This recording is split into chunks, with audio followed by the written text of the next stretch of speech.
Order 66 has gone on to become one of the best and most popular scenes, or more accurately, series of scenes, in all of Star Wars. It's the moment where Palpatine's grand plan finally comes to fruition.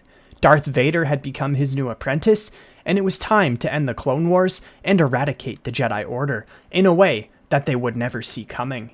Today we are going to be looking at every single clone trooper who disobeyed Order 66. For the purposes of this video, we are going to remain within Star Wars canon, given that Legends Order 66 is very different to say the least. However, that could be a future video topic if there's enough interest out there. Drop a like and a comment below if that's a video you would like to see on the channel. In canon, behavioral modification biochips were implanted into clones during the third stage of their embryonic development.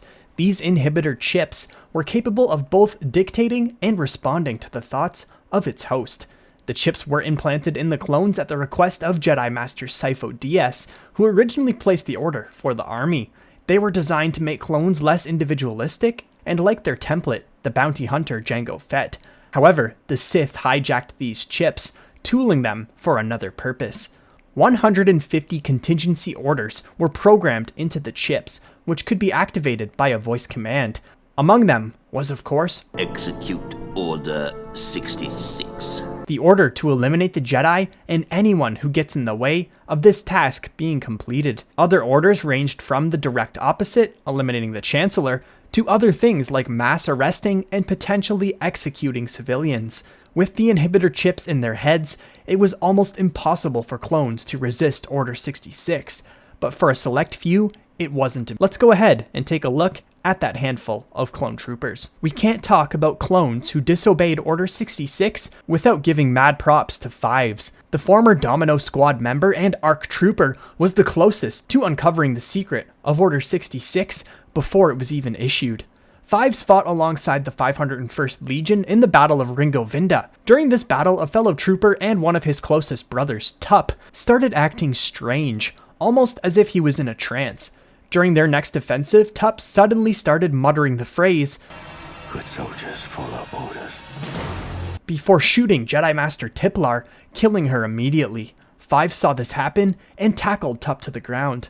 Fives would then accompany his brother to Kamino, where he would discover Tup's inhibitor chip, which had malfunctioned. After also removing his own inhibitor chip, he brought his discovery to the attention of Jedi Master Shaak Ti, a Jedi Council member who oversaw clone training on Kamino. Fives and the chips were brought before Chancellor Palpatine on Coruscant, playing right into the enemy's hands. The Kaminoan Nala Se drugged Fives while en route, slowing his reactions and making him far less rational. The Chancellor made it look like Fives had attempted to take his life, branding him a fugitive when he fled. While trying to stay hidden, Fives ran into the 501st Medic Kix, telling him about his discovery and arranging a meeting with Captain Rex and Anakin Skywalker. During the meeting, Fives would trap Rex and Anakin using a ray shield. He attempted to plead his case to the two, but came off as somewhat incoherent after being drugged. Just then, Commander Fox and a platoon of Coruscant Guard shock troopers breached the warehouse, demanding Fives surrender. In a panic, he reached for Rex's blaster and was shot by Fox, dying in Captain Rex's arms, telling him that the mission and the nightmares were finally over. The truth of the inhibitor chip conspiracy almost dying with him. Captain Rex, the next entrant on our list, didn't take the Fives situation lightly. Rex was with Ahsoka Tano, leading the 332nd Company as the order came down. Rex's inhibitor chip activated, but he was able to resist momentarily to repeatedly tell Ahsoka two very important words. "Find him. Find him. Fives. Find him! Find Fives. Ahsoka would escape Rex, ARC Trooper Jesse, and the 332nd, discovering that Rex had filed a report following the Fives incident. There's a possibility that the inhibitor chips the Kaminoans put inside us have a purpose that we don't yet fully understand. She would then capture Rex and find his inhibitor chip before removing it. Now free from its control, he and Ahsoka would be the two lone survivors when their Jedi cruiser crash landed after it had been sabotaged by Darth Maul, who Tano had freed earlier. Rex would go on to aid other clones, who we'll get to, in removing their inhibitor chips, later joining the rebellion, reuniting with Ahsoka, and fighting alongside the Ghost Crew, even participating in the Battle of Endor come Return of the Jedi. Like Captain Rex, clone medic Kix also became suspicious and searched for answers following the Tup and Fives incidents.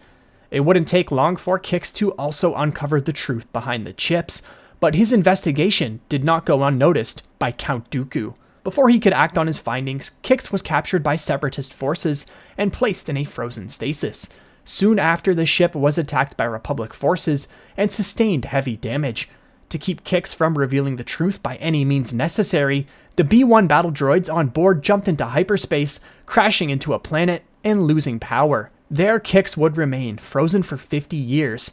While Kix's brothers died out due to their accelerated aging, he would be discovered by a band of pirates and unfrozen, becoming the longest living clone trooper. After waking up, Kix would be saddened that he was never able to save the Jedi and Republic from their fate.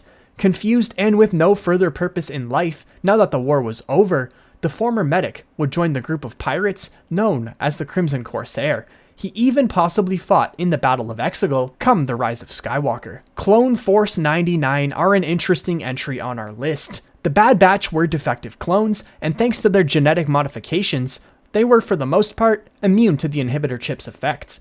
Echo, who was technically a regular clone, was also immune due to what Tech speculated to be the experimentation he'd undergone at the hands of the Techno Union prior to his rescue and joining the squad.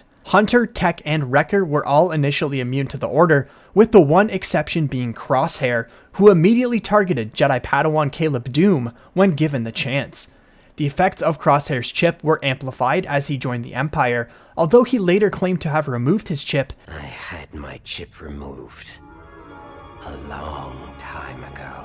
And wanted to remain in the Empire under his own free will. Rex would meet up with the other Bad Batch members, Hunter, Echo, Tech, Wrecker, and Omega, discovering that they hadn't removed their chips. After some repeated head trauma, Wrecker's chip would activate just before Rex attempted to help the squad remove them. After stunning Wrecker, the team would remove his chip as well as Hunter and Tech's.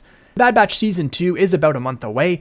Here's to hoping we learn if Crosshair actually removed his chip, and maybe we'll even see Rex and the Bad Batch help some other clones to remove theirs. Next up, we have Commander Wolf and Captain Gregor. We find these two with Captain Rex in Star Wars Rebels, and find out that they both removed their chips, but we don't know how exactly just yet. Before Season 7 of the Clone Wars came out, we had assumed Rex had helped Wolf and Gregor to remove their chips prior to Order 66, but since we now know that Rex hadn't removed his own until after the Order came down, we're not sure when Wolf and Gregor removed theirs. Perhaps this is something we will see in Season 2 of The Bad Batch. It's also possible their chips had malfunctioned, with Gregor especially enduring a lot of physical trauma over the years. When we first meet him in the Clone Wars, he's already suffering from amnesia after the Battle of Serish, and then goes on to survive a massive explosion. By the time we catch up with him in Season 1 of The Bad Batch, he's openly anti-Empire, as Rex sends Clone Force 99 in to rescue him from imprisonment. As for Wolf, his chip could have been damaged at the hands of Asajj Ventress when she gave him his iconic facial scar. The other possible scenario is that Rex rescued him later on, since Wolf was not with his Jedi General Plo Koon when the Order came down. Koon was killed by Captain Jag in the skies of Seleucami. Here's to hoping we see both Wolf and Gregor alongside Rex in The Bad Batch Season 2 next month, and learn a little bit more about their time together before appearing in Rebels. Cut Lawquane was a clone deserter and friend of both Captain Rex and the Bad Batch. Since he was not an active soldier in the Grand Army of the Republic during Order 66, he would have never been given the order. We don't know if Cut even had an active inhibitor chip or not. It's always possible that it was damaged when his transport was attacked by Separatist forces when he deserted. Now we enter a bit of a gray area, literally, with our next entry. Captain Gray was stationed on Collar when Order 66 came down. He quickly turned his blaster on Jedi Master Depa Billaba before she sliced his blaster and kicked him away. Gray survived, but his men finished the job and killed Billaba. Gray and his men would continue to pursue Bilaba's Padawan, Caleb Doom, or Kanan Jarrus. This is where things get pretty gray, as we mentioned. Before The Bad Batch depicted Gray and his men executing Order 66, it was shown in a canon Kanan Jarrus comic book, which the show heavily retconned. In that comic, which could be considered as no longer canon, While tracking down Caleb Doom, Gray regrets his actions and actually allows Doom to escape, willingly. Although he initially complied with Order 66, he then directly disobeyed it the second go around.